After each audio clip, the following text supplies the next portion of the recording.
बिस्मिल्लाहिर्रहमानिर्रहीम। अल्हम्दुलिल्लाहि रब्बिल आलमीन वस्सलातु वस्सलामु अला रसूलिल्लाहि व अला आलिहि व अस्हाबिहि अजमईन व बाद। सामीन किराम, दुआए इस्तिखारा,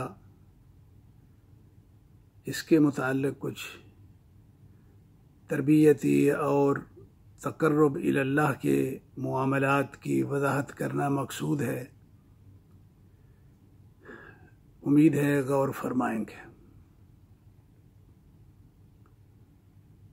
इस्तिखारा का माना ये है कि ये मालूम करना, किसी काम के बारे में ये मालूम करना कि इसमें मेरे लिए खैर है या शर है, या खैर है या नहीं है।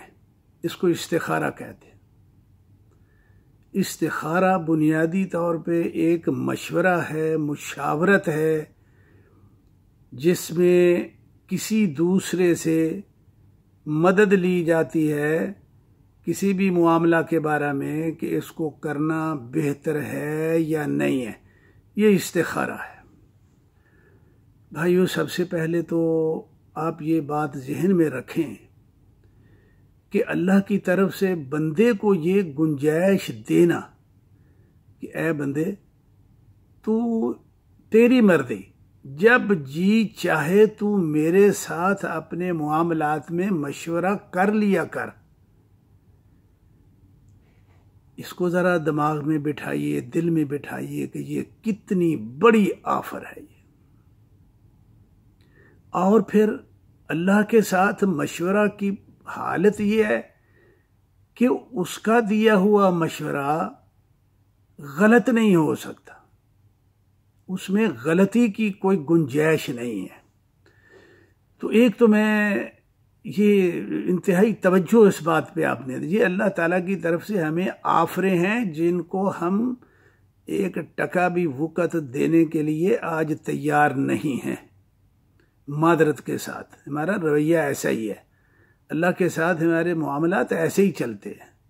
उसकी अगर आफरें देखें कि उसने रब्बे कायनात हो के हम जैसे जिनकी एक जर्रा कीमत नहीं है, अगर वो हमें मुंह न लगाए तो हम इस लायक नहीं है कि ऐसे हो, लेकिन फिर भी वो इतनी आफरें देता है प्यार में, मोहब्बत में, अकीदत में और अपने कुर्ब और तकर्रुब की इतनी राहें खोलता है जितनी कोई आम दुनिया का मामूली ओहदेदार भी जो है ना वो नहीं खोलता। तो इसको ज़रा ये तवज्जो करें, इस पे बहुत ज़्यादा गौर करें इस पे। तो चलिए, अब जो हदीस है मैं वो सुना देता हूँ आपको। सही बुखारी और दूसरी तमाम कुतुब में ये हदीस मौजूद है। सही बुखारी में 1162 नंबर देखना चाहें तो देख सकते हैं। हज़रत जाबिर इब्ने अब्दुल्लाह रज़ी अल्लाह ताला अन्हु बयान फरमाते हैं, कहते हैं कि काना रसूलुल्लाह सल्लल्लाहु अलैहि वसल्लम युअल्लिमुना अल-इस्तिखारा फिल उमूर कमा युअल्लिमुना अस्सूरा मिनल कुरान। अल्लाह के रसूल सल्लल्लाहु अलैहि वसल्लम हमारे मुआमलात में इस्तिखारा इस तरह हमें सिखलाते जिस तरह कोई कुरान की आयत नादिल होती है, नई आती है तो वो सबको सिखाते। इसी तरह इस्तिखारा जो है वो इसकी तालीम हमें जो है ना वो देते। अब यहाँ से अंदाज़ा लगाएं कि ये कितना बड़ा ये अमल है और कितना बड़ा ये शरफ है। और फिर फरमाते कि उसका तरीका क्या है। तरीका ये है, इदा हम्मा अहदुकुम बिल अम्र, कोई आदमी एक काम करना चाहता है, उसको पता नहीं है कि ये मेरे लिए बेहतर है या नहीं, तो वो क्या करे। फलियरका रकातैन मिन गैरिल फरीदा, वो 2 नफल पढ़े, 2 रकात नमाज पढ़े। सुम्मा लियकुल, और फिर यह कहे अल्लाहुम्मा इन्नी अस्तखीरुका बिइल्मिका, अल्लाह मेरा फलां मामला है। ये लफ्ज़ों पे गौर करो और यहाँ से तरबियत लो। ताल्लुक़ बिल्लाह की ये तरबियत है, इसके बगैर कोई इस्तिखारा नहीं है। चाहे आप लाख मरतबा इस्तिखारे निकालें, अगर इन कलिमात के मानी मालूम नहीं, उसके मुताबिक अकीदा नहीं, अल्लाह से ताल्लुक़ नहीं, कोई ज़िक्र नहीं, कोई इस्तिखारा नहीं और कोई वजीफ़ा नहीं है, तो क्या करना है। ये कहना है अल्लाह मुझे इल्म नहीं है, तेरे इल्म के जरिए मैं मालूम करना चाहता हूं कि मेरे इस काम में खैर है या नहीं। वह अस्तक़दिरु का बेकुदरत का, मुझ में ताकत नहीं है करने की, तेरी कुव्वत कुदरत के जरिए फिर मैं उसको करने की तुझसे इस्तिदा कर रहा हूं। वासलू का मिन फजलिकल अज़ीम, और तेरा फजल बड़ा अजीम है, मैं उसका सवाली हूं। आगे ये अल्फाज ज़हन में रखें, दुनिया में जितने फितने हैं वो इन दो वजह से जो है ना वो पैदा होते हैं, जब इंसान इसको जो है ना वो भूल जाता है।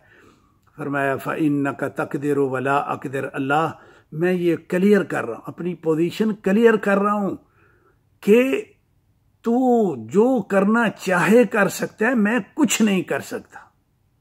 अल्लाह अकबर। इस तवाज़ु में रहना ही असल ईमान है। और ये ताकत का घमंड ही ऐसा होता है जैसे दुनिया के जो मर्जी आप जिधर से शुरू करके हिसाब करें, सारी दुनिया के फितने जो है ना इन दो कामों, एक इल्म की बुनियाद पे और एक कुदरत की बुनियाद पे, और दोनों की यहां नफी की है कि मुझ में ये नहीं है। फ़इन्नका तक़दिरु वला अक़दिर, अल्लाह तू सब कुछ कर सकता है, मैं कुछ भी नहीं कर सकता। व तालमु वला आलमु, अल्लाह तुझे सारा ही पता है, मुझे कुछ भी नहीं पता। भाइयों, ये दो लफ्ज़ों से तरबियत अपनी अकीदे की, किरदार की, अखलाकियात की, इसकी जो है ना इसको बुनियाद बनाए। नहीं इल्म की वजह से बड़ी दुनिया बर्बाद हो जाती है। इल्म का घुमंड हो जाए तो इतना जहर फैलता है कि जिसकी कोई इंतहा नहीं है। और अगर ताकत और कुदरत का जो है वो घुमंड हो जाए तो इतनी शर फैलती है दुनिया में जिसकी कोई इंतहा नहीं है। पूरी इंसानी तारीख में इन दोनों चीज़ों को जो है वो आप नोट कर लें। सारे दुनिया के फितने इन दो महवरों के गिर्द घूमते हैं। और यहाँ क्या किया, यहाँ अल्लाह रब्बुल आलमीन ने कहा कि हाँ मुझसे इस्तिखारा करना है, तो ये दोनों अकड़ फकड़ और तकब्बुर के जो असबाब हैं इनको ख़त्म करके आ मेरे पास। अल्लाह अकबर। कहाँ हैं हम, कहाँ है अकीदे की तरबियत और कहाँ है ताल्लुक़ बिल्लाह के जो है ना वो तौर अतवार और लवाज़मात, और कहाँ हैं हम, कहाँ है हमारा इल्म। इसको भाई देह नशीन करें, समझे इन बातों को, इसके बगैर कुछ भी नहीं है। आगे फरमाया व अंत अल्लामुल गुयूब, अल्लाह तेरा हाल तो ये है, अपने बारे में कह दिया ना कि तालम वला आलम, मुझे कुछ पता नहीं है। व अंत अल्लामुल गुयूब, और अल्लाह तुझे वो भी पता है जो किसी को पता नहीं है। अल्लाह अकबर। ये अल्लाह को कुछ मानो तो सही ना, अल्लाह को उसका कुछ हुकूक दो तो सही ना, उसके सामने तवाज़ो, आजिज़ी और तफवीद और तवक्कुल का दामन फैला के जाओ ना अल्लाह के पास, तो फिर उससे बात करो। अल्लाह अकबर, कितनी बड़ी तरबियत है। फिर अल्लाह जिम्मेदार है, ठीक है, उसके जिम्मे आपने लगा दिया कि अल्लाह मैं तेरे इल्म की वजह से इसकी खैर मालूम करना चाहता हूँ, तेरी ताकत की वजह से फिर इसको मैं करना चाहता हूँ।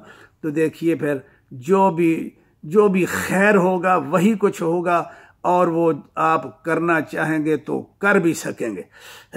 उसके बाद अल्लाह के रसूल सल्लल्लाहु अलैहि वसल्लम ने फरमाया कि ये कहने के बाद, ये एतराफ़ अजज़ और तवाज़ो करने के बाद ये कहिए कि अल्लाहुम्मा इन कुन्त तअलमु हाज़ल अमरा खैरुल ली फ़ी दीनी व मआशी व आक़िबत अमरी, ऐ रब्बुल आलमीन ये मैं फलां काम है, अगर तेरे इल्म के मुताबिक इसमें मेरे लिए दुनिया की दीनी भी, दुनियावी भी और आक़िबत के लिहाज से, अंजाम के लिहाज से ये बेहतर है, तो इसको मेरा मुकद्दर बना दे और इसको करना मेरे लिए आसान कर दे और इसमें बरकत डाल दे। और अगर तेरे इल्म के मुताबिक ये काम मेरे लिए इसमें शर है, दुनियावी शर है, दीनी शर है, अंजाम के लिहाज से कोई भी शर का पहलू है, फसरिफ़ु अन्नी, इसको मुझसे टाल दे, वसरिफ़नी अन्हु, और मुझे इससे जो है वो दूर कर दे, वक़दुर ली अल खैर हैसु काना, तो फिर मैं तुझे इख्तियार देता हूँ कि फिर जो बेहतर है वो मेरा मुकद्दर बना दे और मुझे उस पर जो है वो राज़ी कर दे। भाइयों, ये दुआ इस्तिखारा है। अब इसके अंदर करना क्या है, तरबियत जो अकीदे की तरबियत है वो ये है कि हर हाल में अहले इल्म अपने आप को इसी पोजीशन में रखें कि यार मुझे कुछ नहीं पता, अल्लाह को पता है, मुझे कुछ नहीं, अल्लाहु आलम बिस्सवाब। यहाँ तवाज़ु में रहिए, इल्म वाले तवाज़ु में रहें। और जो कुदरत वाले हैं उनके पास ओहदे हैं, माल है, ये है वो है, कुदरत के जो भी वसाइल हैं वो भी अपनी औकात में रहें। जो बंदा इसके मुताबिक अपनी अल्लाह की मुतय्यन करदा औकात के अंदर रह के ज़िंदगी गुजारता है, अल्लाह रब्बुल आलमीन का तकर्रुब और कुर्बतें उसको बड़ी हासिल होती है। और ये बड़े शरफ की बात है। मैं दोबारा तंबीह कर रहा हूँ, दोबारा तवज्जो दे रहा हूँ। ओ खुदा के बंदो, हम क्या हैं, क्या औकात है हमारी कि रब्बे कायनात ने हमें इतना शरफ अता फरमाया। उसने कहा कि बंदे, तू अगर मुशीर मुझे रखना चाहे ना तो मुझे मुशीर बना ले, मुझसे मशवरा कर लिया कर, मैं तुझे सही मशवरा दूंगा। अल्लाह अकबर, अल्लाह अकबर। कहाँ हम और कहाँ रब्बे कायनात। क्या मजबूरी है रब्बे कायनात की कि वो इतना अपने आप को हमारे करीब करके जो है वो हमें वो ऑफर दे रहा है। क्या मजबूरी है रब्बे कायनात की? कोई मजबूरी नहीं है। ये उसकी रहमत और शफकत और मोहब्बत और प्यार की इंतहा है। आज इसकी कदर करोगे, कल को बहुत कुछ मिलेगा। आज इसकी बेकदरी होगी तो फिर जब कदर डालने का टाइम आएगा तो फिर बड़ी नाकदरियाँ होंगी और बड़ी हसरतें होंगी। तो मेरे भाइयों, ये दुआउल इस्तिखारा है। अब इसका मुख्तसर सा मैंने अर्ज़ कर दिया। अब एक तो इसमें ये है कि देखो जी, ये कुछ दूसरों को कहना कि जी हजरत जी आप मेरे लिए इस्तिखारा करें, गलत बात है भाई। ये कोई किसी को दूसरे के लिए इस्तिखारे, अल्लाह के रसूल सल्लल्लाहु अलैहि वसल्लम ने साहबा से कहा कि आप मुझे कहा करो, मैं इस्तिखारा करके दूंगा? नहीं, हर एक को अलग अलग, जब ये युअल्लिमुना कमा युअल्लिमुना अस्सूरा मिनल कुरान, एक एक को अलग अलग सिखला। खुद करो, खुद करो, क्योंकि ये ताल्लुक बंदे और अल्लाह के दरमियान है। डायरेक्ट बंदे का और अल्लाह का ताल्लुक है। हर बंदा अपना ताल्लुक अपने अल्लाह से अलग बनाए और इस्तिखारा करे। और फिर इस्तिखारे के नताइज के बारे में भी अजीब व गरीब लोगों की हिकायत हैं। भाई कोई हिकायत वाली मसला नहीं है। 2 रकत पढ़ो, ये इस्तिखारा करो और उसके बाद जो है वो देखो कि दिल की कैफियत जो है वो किधर जाती है। अगर दिल में नफरत आती है तो समझें कि ये मेरे लिए ठीक नहीं है। और अगर दिल में जो है ना उस काम की मोहब्बत बढ़ गई है, दिलचस्पी बढ़ गई है, तो समझें कि इसमें खैर है। यही कुछ है, इतना इस्तिखारा है। अब लोग जो है वो ख्वाबों में पड़े रहते हैं, रात को करके फिर रात को ख्वाब के इंतज़ार में जो है ना वो सोते हैं। ना को ख्वाब आए काम की तो अगले दिन जो है ना वो सारा मसला गलत है बाबा, कोई टाइम नहीं है इसका इस तरह के लिहाज से। तो बहरहाल ये कुछ तरबियती और ताल्लुक़ बिल्लाह के उमूर, बल्कि ये बहुत बड़ा फ़लसफ़ा, समुंदर दरिया है ताल्लुक़ बिल्लाह का, अल्लाह के साथ बंदे के ताल्लुक़ का, प्यार का, मोहब्बत का, कुर्बत का, तकर्रुब का, जो मैंने मुख्तसर सा बयान कर दिया। अल्लाह रब्बुल आलमीन से दुआ है अल्लाह ताला इस तरह की सहूलियात से हमें भरपूर मुस्तफ़ीद होने की तौफ़ीक़ अता फ़रमाए।